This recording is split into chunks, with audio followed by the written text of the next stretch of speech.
మాట్లాడు. హలో బాబు చెప్పండి. స్వామీజీ నమస్కారం. స్వామీజీ నమస్కారం. అంటే స్వామీజీ నాకు కొన్ని దివ్యమైన శక్తులు ఉండే స్వామి, అది పెద్దమ్మ ఒకసారి మాలేశ్వరం నుంచి మొత్తం డౌన్ అయిపోయింది స్వామి. అలా కాదు, మీకు దివ్యమైన శక్తులు ఉంటే ఏమైనా చేసావా? నేనేం చేయలేదు. దానికి ఏంటంటే నాకు ఆటోమేటిక్ గా ఎవరు ఎక్కడి నుంచి వస్తున్నారు, వాళ్ళకి ప్రాబ్లం ఏంటి అన్నది ఆటోమేటిక్ గా తెలిసిపోతుండే నాకు. అంటే నీకు చెవులో వచ్చి చెప్తుందా లేకపోతే నీకు బాడీలో వచ్చి చెప్తుందా? వాళ్ళు కాదు, ఆ డైరెక్ట్ నాకు వెంకటేశ్వర స్వామి నా గురువు అన్నట్టు, ఆయన వెంకటేశ్వర స్వామి నాకు ఆయన ముంగట కూర్చోబెట్టుకుని నాకు ఏదో విద్యలు నేర్పిస్తున్నట్టు అట్లా కళలు వచ్చేటివి నాకు. చెప్పేది నువ్వు బాబు. నీ పేరేంటి? నా పేరు కార్తిక్ స్వామి. మీ అమ్మగారి పేరు?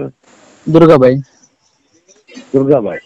ఆ నీకేదైనా దేవత రావడానికి ఆస్కారం ఉంది, దేవుడు రావడానికి ఆస్కారం ఉంది, కానీ నీకు జరగబోయేది తెలుస్తుందంటే వాళ్ళు చెప్పరు. దేవతలు దేవుళ్ళు కర్ణ పిశాచ్ అనేది నీ చెవులో వచ్చి చెప్తుంటే నీకు అడ్వాన్స్ గా చెప్తావు. ఆ కర్ణ పిశాచి కూడా జరిగిపోయింది చెప్తుంది కానీ జరగాల్సింది చెప్పలేదు. నీకు ఏ విధంగా అనిపిస్తుంది? అంటే స్వామీజీ నాకు చెవులో ఇల్లు చెప్పడం కాదు స్వామీజీ, కానీ నాకు ఆన్ డైరెక్ట్ గా ఎవరు ఇక్కడ నుంచి వస్తున్నారు అని చెప్పేసి ఆటోమేటిక్ గా తెలిసిపోతుండే. సపోజ్ గా నాకు ఐటమ్ ఫలాని ఐటమ్ కావాలి అంటే అది నా దగ్గర ఖచ్చితంగా వచ్చి తీరుతుండే. మాట ఏం ఐటమ్స్ వస్తాయి? డబ్బులా లేకపోతే ఎవరన్నా వస్తువులా లేకపోతే ఎవరన్నా? అంటే నేను ఏమనుకుంటే అది వస్తుండే స్వామి, పవర్ ఉన్నప్పుడు. ఆ పవర్ ఉన్నప్పుడు నాకు మూడు తలలు ఉండే మళ్ళీ నాకు డైరెక్ట్ గా ఓంకారం కళలు, నాకు డైరెక్ట్ గా ఓంకారం వచ్చేసి కళలో బిడ్డ నువ్వు చనిపోయిన వాళ్ళని లేపేది కూడా నీకు ఇస్తారా అని చెప్పింది. ఓకే, మరి ఎవరన్నా ట్రై చేసావా? అంటే వాళ్ళు నాకు లేపేవాడున్నారు. ఇలాంటి ఏం జరగలేదు కానీ స్వామీజీ, నేను శనివారంకి టెంపుల్ కి వెళ్ళే అలవాటు ఉంది నాకు. అందరూ వెళ్తారు, దాన్నే ఉంది. దేవుడి దగ్గరికి అందరూ వెళ్ళాలనిపిస్తే వెళ్తారు. అక్కడ ఒక చిన్న లాజిక్ ఉంది స్వామి. ఏం చెప్పు? లాజిక్ ఏందో చెప్పు. వెంకటేశ్వర స్వామి ఒంటి మీద ఏ బట్టలతో ఉంటాయో ఆ బట్టలే నా ఒంటి మీద ఉంటాయి. ఓకే, అలా కూడా జరిగింది. వెంకటేశ్వర స్వామి ఆ డైరెక్ట్ గా వచ్చేసి నాకు విద్య నేర్పిస్తున్నట్టు, ఆయనకు నాకేదో చాలా దగ్గర సంబంధం ఉన్నట్టు, అలాంటివి చాలా. ఏమైంది నీకు అది ఉంటే? అది ఉండేది, కాకపోతే పెద్దమ్మ కొడుకు చనిపోయి ఆంజనేయ స్వామి కడుపు పడ్డాడు. ఇప్పుడు మీ పెద్దమ్మ కొడుకు చనిపోయాడా? చనిపోయి ఆంజనేయ స్వామి కడుపు పడ్డాడు. ఆయన ఆంజనేయ స్వామినా? ఆంజనేయ స్వామి కడుపు పడ్డాడు స్వామి. ఆంజనేయ స్వామి కడుపులో పడ్డాడు ఆయన? కాదండి, ఆంజనేయ స్వామి అనే దేవుడు కడుపులో మీ పెద్దమ్మ కొడుకు పడిపోయాడా? అంటే స్వామీజీ ఇప్పుడు చనిపోయిన తర్వాత కొన్ని దయ్యాలు అయితే కొన్ని అట్లా అయితే కదా స్వామి, ఆత్మలు అవుతాయి. అలా ఈయన ఏమో ఆంజనేయ స్వామి పవర్స్ వచ్చాయని అట్లా అయిపోయింది ఆయన. నేనేమంటే ఆయనకి మీ పెద్దమ్మ కొడుకు ఏమన్నా ఆంజనేయ స్వామి వస్తాడా లేకపోతే ఆంజనేయ స్వామి కడుపు చచ్చిపోయిన తర్వాత ఆయన కడుపులో పోయినట్టు నీకు కనపడుతుందా? ఆయన చనిపోయిన తర్వాత ఆంజనేయ స్వామిగా మారిపోయిండు. ఆయనకు చిన్నగా టెంపుల్ కట్టేసి అక్కడ సంవత్సరం జాతర జరుగుతుంది. మీ పెద్దమ్మ కొడుకు పేరు మీద, ఆంజనేయ స్వామి కొడుకు పేరు మీద? పెద్దమ్మ అబ్బాయి చనిపోయి ఆంజనేయ స్వామి కడుపు పడ్డాడు స్వామి ఆయన. అయితే అక్కడ సంవత్సరం జాతర జరుగుతుంది. జాతర జరిగితే ఏమైందంటే నేను అక్కడ వెళ్ళేసి కూర్చుంటే నా మెడల అంటే నేను ఇట్లా అడిగాను అనుకోండి, నాకు పవర్స్ ఎక్కువ అయిపోతున్న కొద్దీ నాకు ఇప్పుడు సపోజ్ గా నేను అట్లా చూసినా అనుకో, వానికి ఏదో ఒకటి అవ్వాల్సిందే. వాడు నాతో ఏమన్నా అనడానికి వానికి చూస్తేనే వానికి ఏదో ఒకటి అవుతుంది. నువ్వు చూస్తే నేను చూస్తేనే. అలాంటిది ఏం చేసిందంటే పెద్దమ్మ మొత్తం నీ వల్లనే అవుతుందని చెప్పేసి మెడల మాలేసేసింది. మాలేసేసరికి ఒకటేసరికి మొత్తం డౌన్ అయిపోయింది. అదే జరిగింది. అంటే కట్టేసిందా లేకపోతే నోరుని కట్టేసిందా అర్థం అయితలేదు. మరి ఇప్పుడు ఏం చేయాలి నీకు? స్వామి నేను అనేది కార్తీక్, నువ్వు చెప్పినవన్నీ మేము విన్నాం కదా. స్వామి వెంకటేశ్వర స్వామి అనేవాడు నిద్రలో కనపడతాడు, మాట్లాడటం. ఇది గుర్తుంచుకో ఫస్ట్. ఆంజనేయ స్వామి దగ్గరికి ఆత్మలు వెళ్ళి కూర్చుంటాయి కానీ ఆంజనేయ స్వామి కడుపులో పుట్టరు. దెయ్యాలకి కూడా ఆత్మలకు కూడా ఆయన ఒక రకమైన బాసే. అర్థమైందా? అంటే సో దీన్ని బట్టి ఏంటంటే నీ దగ్గర ఎవరో దేవుడి మీద భక్తి ఉన్నోడు చనిపోయి నీ ఒంట్లో చేరాడు. చేరడం వల్ల నీకు అన్ని తెలిసిపోతున్నాయి. అర్థమైందా? దేవుడు శక్తి గల వ్యక్తి నీ ఒంట్లో చనిపోయి నీ ఒంట్లో చేరితే ఆ శక్తులు నీకు తెలుస్తున్నాయి. డైరెక్ట్ గా దేవుడు వెంకటేశ్వర స్వామి ఎవరికి రాడు. నరసింహస్వామి వస్తాడు, దుర్గాదేవి వస్తుంది, ఎల్లమ్మ వస్తుంది, మైసమ్మ వస్తుంది. ఈ దేవతలు వస్తారు కానీ ఆంజనేయ స్వామి రాడు, తర్వాత వెంకటేశ్వర స్వామి రారు. అర్థమైందమ్మా? నీకు వాళ్ళకు సంబంధించిన భక్తుడు ఎవరైనా చనిపోయి నీ బాడీలో చేస్తే నీకు ముందు తెలుస్తుంటాయి. ప్రతిదీ తెలిసి అడ్వాన్స్ లో నువ్వు అక్కడ గుళ్ళో ఏం డ్రెస్ ఉందో అదే డ్రెస్ వేసుకుని వెళ్ళగలుగుతావు. అర్థమైంది చెప్పేది? అవును స్వామి. అంతేగాని వెంకటేశ్వర స్వామి ఎవరికి ఇప్పటి వరకు వచ్చారు కదా. అర్థమైందా? నరసింహస్వామి వస్తాడు, దుర్గాదేవి వస్తుంది, మైసమ్మ వస్తుంది, ఎల్లమ్మ వస్తుంది, గంగమ్మ వస్తుంది, అక్కమ్మ వస్తుంది. ఈ దేవతలు ఉపనిషత్తు దేవతలన్నీ కూడా అందరికి వస్తాయి.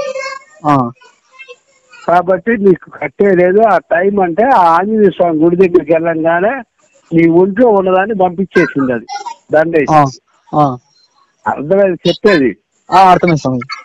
సో దీన్ని బట్టి నువ్వు సంతోషపడాలి, కానీ అది కావాలని కోరుకోవడం తప్పు.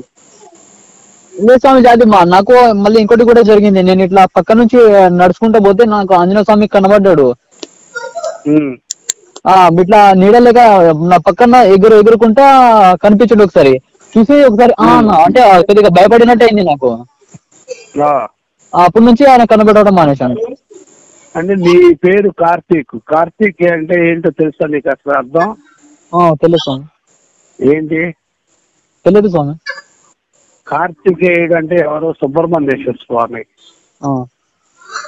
కార్తికేయ అంటే ఎవరు? పాము. నువ్వెవరి కడుపును పుట్టావు? దుర్గాబాయి కడుపును పుట్టావు. సో నీ మీద గౌరవంతో కానీ నీ అదృష్టం బాగుండు కానీ ఆంజనేయ స్వామి వచ్చి నీకు తగలటంతో ఉన్న దెయ్యం భూతం పారిపోయి సంతోషపడు. అర్థమైందా? పెళ్లి చేసుకుంటే పర్వాలేదు, పెళ్లి చేసుకోకపోతే పెళ్లి చేసుకుని సంవత్సరాల జీవితం అనుభవించి హ్యాపీగా ఉండు. దేవతలైతే కాదు నీవు. అరే నీ ఒంటి మీద దేవతలు కాదండి. నీకు ఒక భక్తుడు అనేవాడు, బాగా వెంకటేశ్వర స్వామికి భక్తుడు అనేవాడు చనిపోయి నీ బాడీలోకి ఎక్కడం జరిగింది అబ్బాయి. ఆత్మలకి దేవుళ్ళకి తెలుస్తుంటాయి అన్ని. వాడు ఆత్మగా నీకు నీ బాడీ షూట్ అయింది కాబట్టి నీ బాడీలో చేరి మొత్తం నీకు తెలియజేశాడు. నువ్వు అది దేవుడు అనుకో నీ ఒంట్లోకి వచ్చాడు అనుకున్నావు. కానీ ఆంజనేయ స్వామి గుడి దగ్గరికి పోగానే ఎవరో వచ్చి నీకు దండ వేశారు. ఆ దండ వేయడంలో ఉన్నది పోయింది. సంతోషపడమని నేను చెప్తున్నాను. నీ దగ్గర దేవత అయితే లేదు, కట్టేసింది కూడా లేదు. మరి అది మళ్ళీ రావాలి స్వామి. నాకు ఇంకా చాలా మంది కూడా చెప్పారు, కొంతమంది పెద్దవాళ్ళు. ఏమని? బిడ్డాని వల్ల లోక కళ్యాణం అవుతుందిరా, నీ శక్తి నీకు తెలియట్లేదు అని చెప్పారు. అట్లయితే రావాలనుకుంటే నువ్వు పెళ్లి అయిందా? పెళ్లి కాలేదా? కాలేదు. నేను చేసుకోను కూడా, నాకు ఇష్టం లేదు. చెప్పేది చేసుకోకపోతే ఇష్టం లేకపోతే పని చేయి. నీకు వెంకటేశ్వర కనబడుతుంది.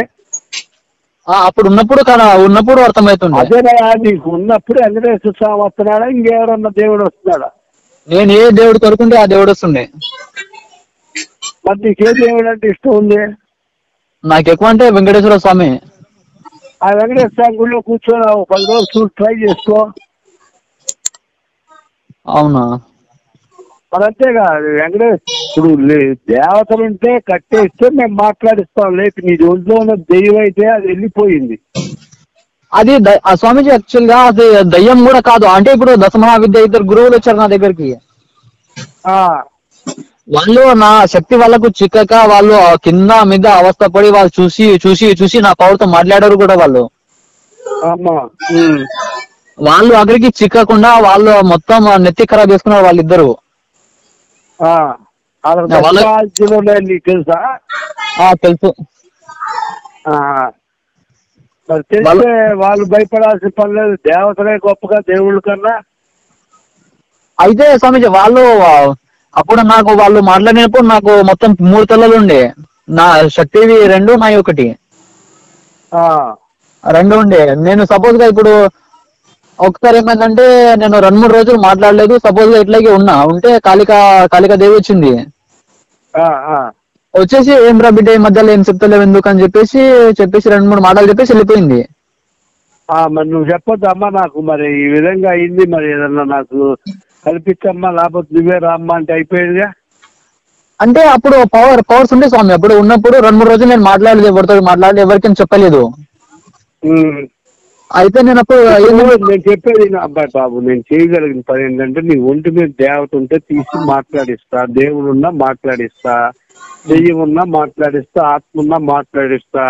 ఇప్పుడు నీకున్న దెయ్యం పోయింది కాబట్టి మాట్లాడే వాళ్ళు ఎవరు లేరు. అది నీకేం కట్టేసింది కాదు నాకు తెలిసినంత వరకు. ఇప్పుడు నీకు అలా అనిపిస్తుంది అంటే మళ్ళీ ట్రై చేయి, గుళ్ళోకి వెళ్ళి. గుళ్ళోనే కదా దేవుళ్ళు ఎక్కేది, నీకు ఎక్కియాలంటే మేము ఎక్కియలేము వెంకటేశ్వర స్వామిని. కట్టేస్తుంటే మళ్ళీ మేము ఓపెన్ చేస్తా కానీ నీకు కట్టేయలేదు.